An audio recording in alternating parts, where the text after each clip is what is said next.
सांगतो तुम्हाला. बर, आता ना मला म्हणजे जेव्हा तुम्ही बोलत असता तर म्हणजे अर्थशास्त्रासारखा क्लिष्ट विषय म्हणजे तुम्ही फार सोपं सांगता ते, हो हो. तुम्हाला त्याची गोडी कधी लागली, कशी लागली, का लागली? मी खरं म्हणजे सायन्सचा विद्यार्थी होतो, म्हणजे चुकून सायन्सला गेलो होतो आणि माझं मन काही रमत नव्हतं सायन्समध्ये. सायन्समध्ये म्हणजे आवडत होतं, येत होतं, पण रमत नव्हतं. आणि त्यावेळी योगायोगानं दांडेकरांचं पॉवर्टी इन इंडिया हे छोटेखानी पुस्तक माझ्या हातात पडलं, विम दांडेकरांचं. ते वाचून मी अतिशय प्रभावित झालो आणि मला असं वाटलं की this is what I should be working on, की हा माझा विषय आहे. That was the turning point. आणि तिथून मग मी सायन्स सोडलं. पण सुदैवानं पहिल्यापासून सुरुवात करावी लागली नाही, कारण मुंबईत त्यावेळी काही कॉलेजेस स्टॅटिस्टिक्स मेजर घेऊन इकॉनॉमिक्स सबसिडियरी असं BSc डिग्री द्यायचे. त्यापैकी रुयाला ते उपलब्ध होतं. मी स्विच ते स्मूथली केलं. त्यानंतर अनेक वर्षानंतर विम दांडेकरांची ज्यावेळी जवळून परिचय झाला त्यावेळी त्यांना मी ही स्टोरी सांगितली होती आणि ते इतके खुश झाले की सगळ्यांना सांगायचे you know he is into economics because of me.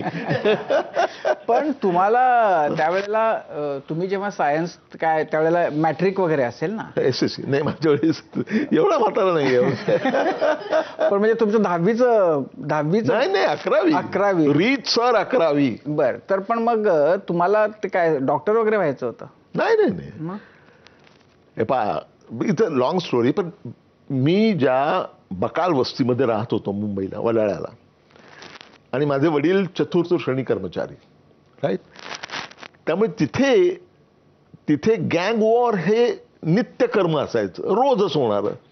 आणि तिथे तुम्ही होतातच त्यामध्ये होतोच मी. आणि त्यावेळी माझी तुम्ही स्वतः दादा होता म्हणजे गल्लीतले का फॉलोअर होता? नाही, तिथे सगळे दादा होते आणि तिथे जंगलचा कायदा होता आणि घरी सांगायची सोयच नव्हती. You know, you have to stay where you are and fight it out.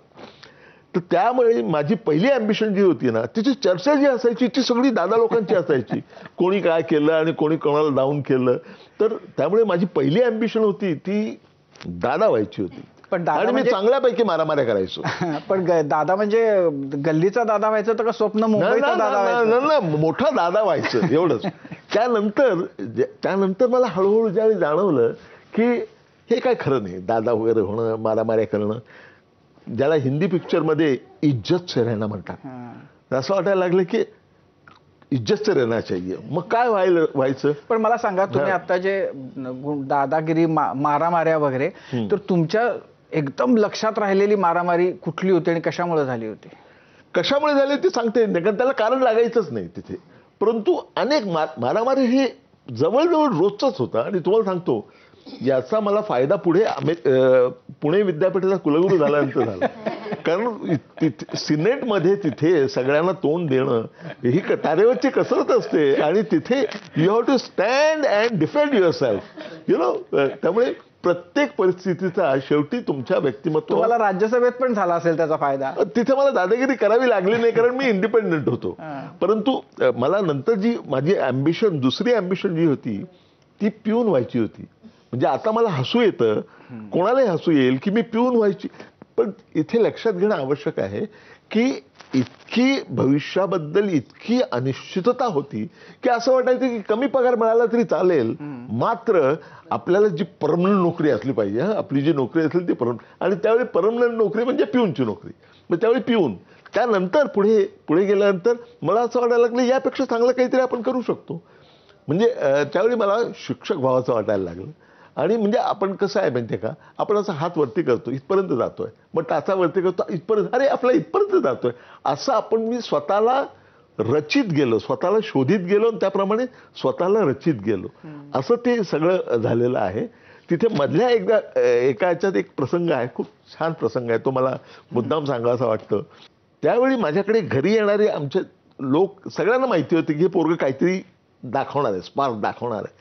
त्यामुळे आमच्या घरी येणारी सगळी पाहुणे मंडळी, म्हणजे ते कोण असणार, कामगार किंवा गावाकडचे पाहुणे, ते येऊन ते विचारायचे, तू मोठेपणी कोण होणार, असं ते विचारायचे. मग त्यांना मी त्या वयातली मुलं देतात तसं गुळगुळीत उत्तर देत असे. एक दिवशी मला माझ्या मोठ्या भावाने विचारलं, जो IASच्या 64 बॅचचा IAS होता, त्याने विचारलं काय रे कोण होणार आहे तू. तर मला असं वाटलं की आपला भाऊ विचारतो त्याला खरं सांगितलं पाहिजे. मी त्याला सांगून टाकलं की मला लेखक व्हायचंय. मला लेखक व्हायचं आहे असं बोलल्याबरोबर त्याचा चेहरा कडू झाला. अरे अरे अरे याला उपाशी मरायला लागणार असा तो काहीतरी बोलला. ते माझ्या बापाने ऐकलं. माझा बाप तोंडाने कमीच बोलायचा. माझा बाप हातानेच जास्त बोलायचा. मग त्याने बोलवलं आणि माझ्या बापाने मला विचारलं अरे काय व्हायचं तुला. तर मी भावाचा अनुभव एकंदरीत लक्षात घेऊन गुळमुळीत उत्तर द्यायला लागलो.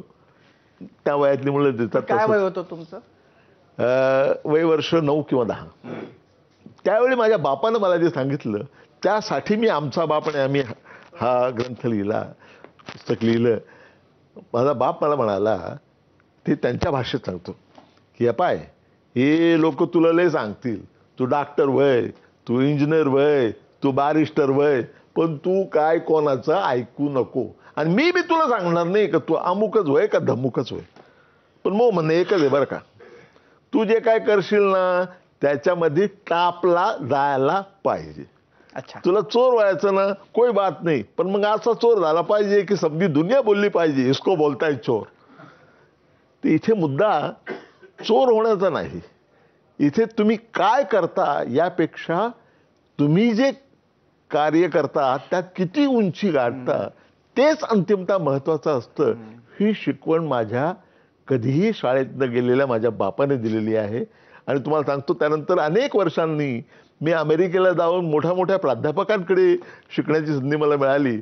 परंतु एवढी मूलगामी शिकवण मला जगातला कुठलाही प्राध्यापक देऊ शकला नाही हे मी आनंदानं आणि अभिमानानं सांगू शकतो. पण जेव्हा म्हणजे आता मोठा भाऊ IAS पण तुमची बाकीची सगळी मोठी भावंडही चांगली शिकली होती आणि घरामध्ये IAS होणं वगैरे याची ओळख झाली होती.